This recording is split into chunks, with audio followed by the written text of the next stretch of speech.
Hello, I'm Steven Roy Goodman, host of Higher Education Today, a production of the University of the District of Columbia. Welcome back to the education program that connects you to contemporary issues, people, and institutions involved in the world of higher education. Today we'll be talking about creative writing and freshman English. Dr. Jehanne Dubrow is director of the Rose O'Neill Literary House and assistant professor of English at Washington College in Chestertown, Maryland. Jehanne is author of 4 poetry collections, including Red Army Red. Dr. Holly Karapetkova is associate professor of English at Marymount University. Holly teaches creative writing and is the literary advisor for Blue Ink, Marymount's literature and art magazine. Holly is author of Words We Might One Day Say. Welcome to both of you. Thank you. Well, maybe if we could start with the kind of difference between freshman English and creative writing. I assume there's a difference. Absolutely, there is a big difference. By freshman writing, freshman composition, we mean the basic writing courses that all freshmen must take when they enter college.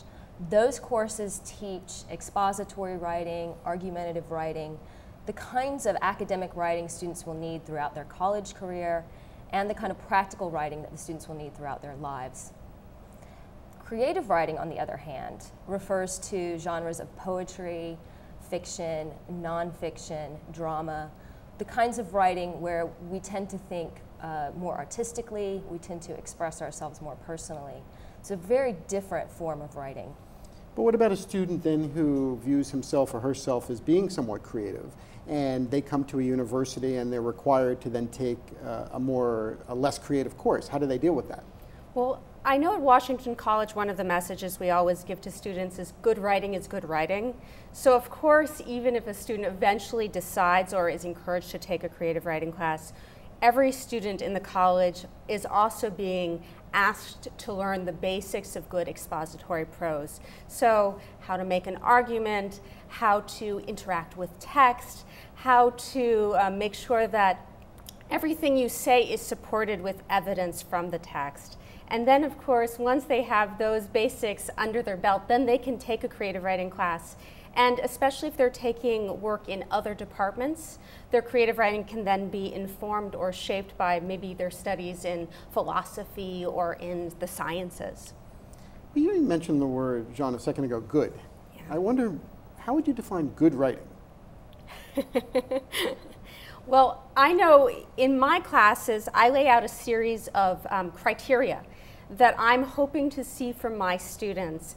So for instance, in the creative writing class, I want to see writing that's idiosyncratic, that has concrete detail, that's rooted in the specifics of sensory information, and that engages with the other literary texts that we're studying.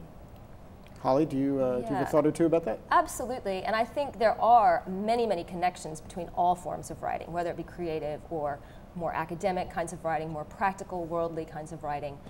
They all require grounding in specific evidence, specific detail, and good logical argument. Now, in a creative setting, you may not concretely express your argument. You may not say specifically, this is my thesis, this is what I'm arguing. But there's always an argument, even in a poem. There's always a message. There's always something that you want to communicate to your reader. And in order to get the point across, we all know this from our personal experience, we are not going to believe someone if they say, well, this is how it is, just believe me. We require, as human beings, we require stories, we require specific details to convince us that what the writer is saying is true. And all forms of writing have this in common. Well, that's a fair point. But if I read your poetry correctly, you wrote a poem about Washington after 9/11. Yes. Okay. But let's assume that I had a slightly different view of that than you did as a writer. Okay, so if I'm a reader, how would I respond to that? Well, I think if a poem is good or a story is good, it's going to require a reader to take it seriously, whether or not they agree with it. The experience in the poem is still true, at least from some perspective. And I think that's the real power of literature, is that it calls people out of their own skin and asks them to walk in someone else's shoes, to see things from someone else's perspective. And I think that's where literature can play a really powerful ethical role in society. But that's hard to do. Sure, as a writer and as a reader. But that's where the magic of literature, and of all art really, I think, comes into play. Jehanne, do you agree with that? Oh, absolutely. I think that one of the things that you're asked to do both as a reader and as a writer is to learn how to empathize. And that one of the challenges in the classroom when we're asking our students to read books that bring them to worlds that they haven't encountered directly is to ask the students then to identify within those unfamiliar or exotic contexts what is universal. So for instance, recently I was reading a book with my students about the Israeli-Palestinian conflict, and none of the students in my class felt particularly strongly about that conflict. But what was universal in the book was the act of asking grandparents to tell their stories and of imagining relatives when they were young. And so those elements of the story were familiar to the students, even if the surface level texture seemed exotic or alien to them. But let's go back 1,000 years, let's say, to a civilization that no longer exists, or a very changed civilization. So now you're asking a reader to imagine themselves in that world 1,000 years ago. Yeah. Yeah, but you're not asking them to consider what it's like to wear, I don't know, Greek armor or hold a sword. What you're asking them to do is think about concepts like jealousy or fear or love or hatred. And those things, of course, aren't defined by a particular generation. They're universal to human experience. But wouldn't we then, let's say we were talking about love 1,000 years ago, wouldn't we use the lens that we have today for that? Absolutely. And that's always the challenge, is to find a balance for students between recognizing the particular social context out of which they come and getting them to recognize that the way we experience the world isn't necessarily the way human beings have always experienced their surroundings. Well, that's interesting, and I'm interested in that from a whole bunch of levels, but particularly in terms of, Holly, your background in being Bulgarian, or at least partially Bulgarian. Actually, my husband is Bulgarian. I am kind of adopted Bulgarian. I kind of have adopted the culture. But so you're an honorary Bulgarian? Yes, yes. That's a place that a lot of Americans tend not to go to. It is. And so the worldview that someone would have in Bulgaria might be really important to someone from Bulgaria, but not necessarily something that we would think about every day in New York or Washington or Atlanta. So then how do we bring an experience of something that's going on that may be very important in Bulgaria and bring it to Washington, D.C. or New York or Philadelphia? Well, I think Jehanne mentioned a very important point about some universal human qualities that come through in art. And I certainly think that many of the poems that I have written about Bulgaria express feelings, express concerns that people everywhere have. For example, is love going to last? Right? If you're in a relationship with someone, how are you going to make it last? How are you going to come at it as two equal partners so that it can work? Having your home taken away, having your very values, your very beliefs, your very ability to express yourself threatened, I think is something that, even though we live in a society where we are able to express ourselves to a certain extent, we still are going to be able to relate to those things and those fears. Well, what about people who voluntarily don't push the envelope? So in the old, behind the Iron Curtain, it was dangerous to have certain ideas. But I wonder if one could make the argument that in contemporary American society that perhaps people may not make certain ideas because they're not popular. Absolutely. I wonder if I might talk very briefly about a personal project that I was working on this summer.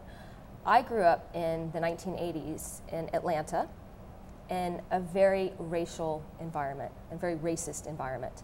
I was part of a busing system that brought a number of African American students into my school.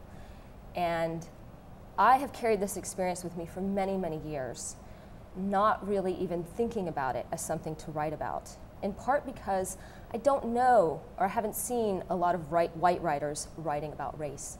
And it's something that with white privilege we don't always have to think about, and it may not be something that people want to think about. So I think there are many, many things in our experiences that we don't want to express or we don't want to talk about. I think it's very, very important that we do talk about some of these things. And I have begun a project inspired by the late Jake Adam York and a number of other white writers who are writing about race, as well as a number of African American writers who are writing about very, very profoundly about race and the trauma that racism has inflicted upon the entire nation. I began on this project, and I think it was very, very hard to do.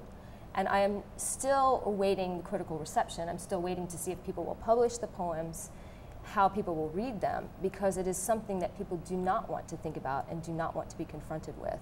But let's assume I'm a publisher. Right. Right. Now, a publisher is going to presumably publish what he or she thinks is in the best interest of that publishing house. Yes. So how do you, well, let me throw that to both of you. How do you deal with that in terms of dealing with publishers? I think the writing has to come first, personally, from my experience. I write what I need to say. I write what is important to me, and I worry about the publishing later. I know other writers in other fields work differently, and they think first about what's going to sell or what's going to get their name out there. That has never worked for me. It's never been a successful strategy. My writing needs to come from a very honest place in myself. And I don't make a living as a poet, so I have that luxury not to be pushed around by market forces, if you will. I make a living as a college professor, and I'm required to publish. That's part of what I do. But I am not waiting for the next book to be published in order to earn my income. So I speak from a place of a certain privilege, if you will, of not having to worry about that. But I have always had to write from what is important to me, not from what is important to the marketplace.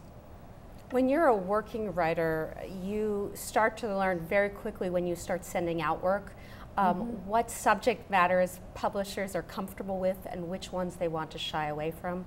For instance, when I was initially sending out the poems that became my third book, Stateside, which are about my experiences as a military wife, I was sending them out in the mid-aughts, so around 2005, when as a country we weren't quite sure what we felt about the war in Iraq. And because my poems didn't show what my political cards were, they were really just about the experience of surviving deployments, I got a lot of rejections of these poems from publishers who wanted specifically to see poems that were overtly political, that said whether I was against the war or in favor of the war. And that was really important for me as part of my writing process to understand, oh, this is the book I'm writing. This is what it's going to mean to write this book. Here's how people are going to receive it based on the kinds of reactions that I was receiving from individual publishers. Well, that does make some sense. Yeah. But I wonder if, if a publisher says, well, I don't know how interesting it is to be a military wife inherently, and I want to go beyond that and understand a military wife has to do something interesting, and then it becomes a book. Yeah. What I always tell my students is that when they're writing a poem or an essay or a short story, they need to do research to see what's been written before, so that they can then understand where their work is fitting into the larger literary picture. And when I was working on that collection, I was really confident about where my work fell because I'd done all that research. So I knew, because I'd looked at so many books of war literature and especially war poetry, I knew that nobody had ever written from this particular perspective before. In other words, from a female perspective about what it means to be stateside while the soldier is away. And so even though I got a lot of rejections at first, I was fairly confident that I was doing something that in itself was important because it was new. And that's why I think both of us in the classroom encourage our students to research, to read a lot of other texts in order to be able to have some confidence about where their work falls in the larger literary picture. But that must be pretty difficult because, like, for instance, I don't think I've thought about a military wife in a while. Right. But my first thought turns to World War II. Yeah. And my first thought turns to American troops coming back from World War II and military and wives waiting for them. That's my first thought. And I wonder if a lot of people maybe have that same first thought. I think that's right. And in fact, part of the experience of being a writer is the discovery that happens as you start to work on a book. And you make discoveries not only about yourself, but about your subject matter. So for me, it was really profound when I first started writing these poems about deployment from a feminine perspective, to realize, once I did the research, that the only great character in literature embodying my perspective, that of the military spouse, was Penelope from the Odyssey. Mm-hmm. And as I like to tell people, that's kind of an old book. So that was a wonderful discovery for me to have, that really Homer had created this incredible character of the military spouse, but that was the last really wonderful example of a military spouse who was strong and independent that I could find in literature, and that I was basically going to have to invent a new character from scratch. Well, I don't know if you have tenure or not yet, but if your book is being compared to Homer, then I think you should have it. Well, thank you. Maybe we should call my college right now and let them know about that. We'll send them a tape of this. Well, maybe if we could move to the issue of students in terms of, obviously you're both talented writers, but not every freshman is a talented writer. And how do you deal with students who perhaps have different levels of ability? Right. That's often in the college classroom. You will find students who are very serious and who are in the class because they've written a lot and care a lot about it. And you will have students that are maybe IT majors or nursing majors and just thought, oh, this might be fun to try. So, and you do have to take them all where they begin.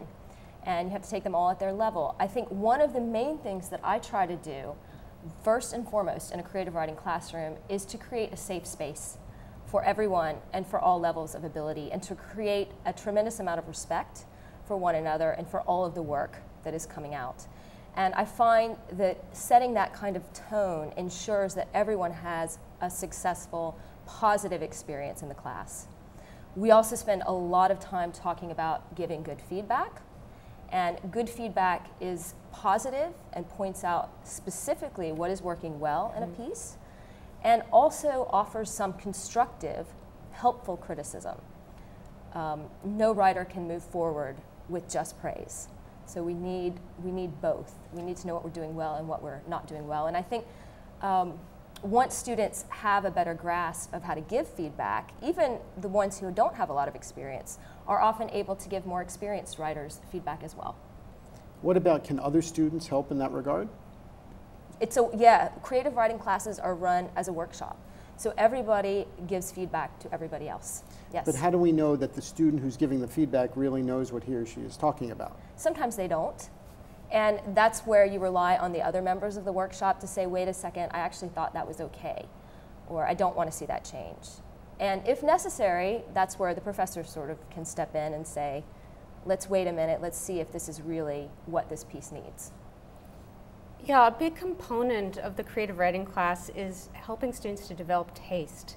And often that simply means exposure to more literature, because you don't want to throw students into this communal experience of the workshop, which is really a community where everybody's voice has the same weight, and yet have that kind of understanding, everybody's opinion matters, without ensuring that the students have opinions that are supported by some nuanced thinking about what literature does. So for instance, often in my workshop, we'll begin just by focusing on reading and drafting new materials for the first 3 or 4 weeks of the semester, before we ever move toward the workshop, which is an environment in which you're asking students to make assessments about the quality of the work based on their taste. And if they haven't read anything or haven't read enough good work, then it's really hard for them to know what we mean by good. So you have to begin by asking them to think about what have they read in the past, what should they start reading now. But the issue of taste, no doubt, depends on who, the person you're talking to at that very moment. Yeah. I was just on vacation and I was reading a book about early Bob Dylan. When Bob Dylan came to New York City from Minnesota, this is 50 years ago now, and I thought that was kind of interesting what people wrote at the time, particularly journalists. Now, some people, I guess, could say that that wasn't a terribly interesting book. Some people could say it was. But who determines whose tastes? Well, if you're the professor in the class, you determine the taste. And, you know, so I would say Holly probably has had similar experiences to the ones I've had. Many of my students come in wanting to write what's called genre literature. So that could be science fiction, fantasy, horror, mystery, which in itself doesn't necessarily imply good or bad taste. But unfortunately, the market forces have kind of shaped what those literatures mean. And in general, when I have students who come in who've been reading you know, mystery, they haven't been reading Sherlock Holmes. They've been reading the schlocky stuff that you could find in any drugstore. So that part of what we ask them to do is just start thinking about, you know, if they've been reading these genre literatures and they want to write genre literature, what might they learn from, say, one of the great books or one of the books that we label as literary fiction today? And that can help them to start thinking about the sorts of decisions they've been making with reading in their life up till now. One of the greatest compliments that a student ever gave me was at the end of the semester, she said, "Now I can't read any of the books that I used to read because they're all terrible." And I thought that was a great moment. Yes, I'd ruined a whole class of literature for her, but she'd also discovered why she was preferring those books over others and why maybe now she had different taste. So I felt like even though now she was going to have to be a lot choosier in her book choices, that I'd also done something good for her because it had made her question her previous reading habits. Well, what about the really, really, really good students? Okay, and let's assume that this student has now seen the way and is now a much better student and writer, and reader for that matter. Would you recommend that they now look at writing programs, these kind of retreats where writers go? Well, I generally don't recommend to my students writing retreats or summer writing programs. I do recommend MFA programs and advanced degrees for some of my students. My students tend to be very middle income, and most of them have to work in the summer. They don't have the time or money to spend on a writing program. It would be great if they did. Some of them out there are fantastic, but I think economic restraints prevent me from really pushing my students in those directions. I often encourage them to apply for scholarships to those programs. I haven't had a student get one yet, but it maybe will happen someday. But economically, most of them are not able to afford that, so I haven't recommended. I don't know if Jehanne has. It often really depends on where the student is in his or her schooling.